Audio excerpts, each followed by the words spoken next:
কালিয়াগঞ্জ শহরের প্রাণকেন্দ্র বয়রা কালী মন্দিরের পাশেই নিজস্ব জমি বেদখল হওয়া আটকাতে শুক্রবার মাপযোগ করল উত্তর দিনাজপুর জেলা পরিষদ। এদিন দুপুরে জেলা পরিষদের পূর্ত কর্মাধ্যক্ষ নিতাই বৈশ্যর নেতৃত্বে জমি মাপযোগ করার পাশাপাশি এই জমির মালিক জেলা পরিষদ তা উল্লেখিত সাইনবোর্ড লাগানো হয়।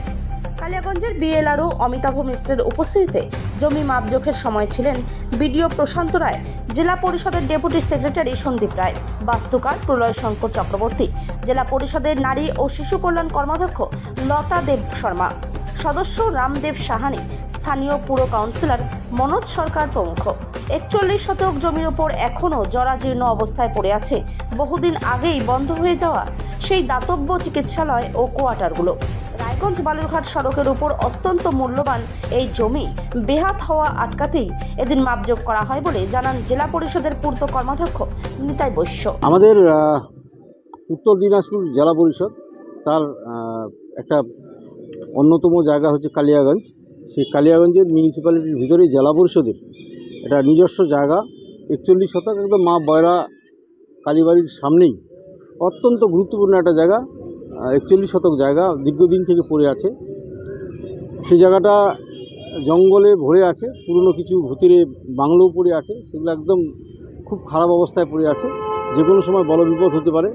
এই মতো অবস্থায় এই জায়গাটার গুরুত্ব বুঝে আমরা জেলা পরিষদের পক্ষ থেকে আমাদের জেলা পরিষদের সভাধিপতি ম্যাডামের সাথে আলোচনা করে আমাদের জেলা পরিষদের এডিএম ইও সাহেব ওনার সাথে কথা বলে আজকে ডেপুটি সেক্রেটারি এবং বিএলআরও আমাদের জেলা পরিষদের ইঞ্জিনিয়ার, জেলা পরিষদের 3 জন আমাদের যে এখানে সদস্য আছি আমরা সবাই মিলে এবং মিউনিসিপ্যালিটি ও বিডিও সাহেবের সহযোগিতায় আজকে এই জায়গাটা ডিমার্কেশন করা হলো, চারদিকে একটা সীমানা নির্ধারণ করা হলো।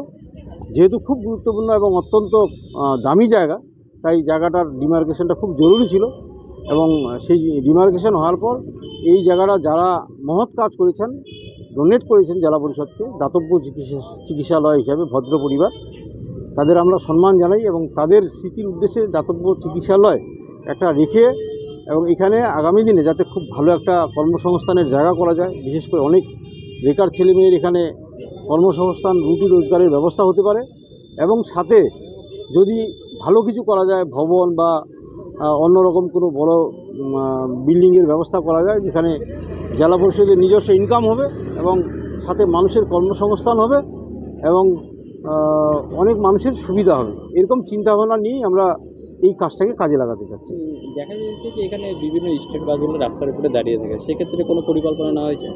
না, স্টেট বাস যেগুলো দাঁড়িয়ে থাকে সেগুলো স্টেট ট্রান্সপোর্ট ডিপার্টমেন্ট তারা চিন্তাভাবনা করবেন যে তারা কোথায় রাখবেন না রাখবেন। যেহেতু জায়গাটা এমনিতেই পড়েছিল, এখানে একটা দুর্গাপূজাও হয়, তাদের কথা আমাদের মাথায় রাখতে হয়, সেই জায়গা থেকে ওরা রাখে এবং আগামী দিনে সেটা অবশ্যই সরকারি সম্পত্তি, সরকারিভাবে চিন্তাভাবনা করবে যে কোথায় রাখবে।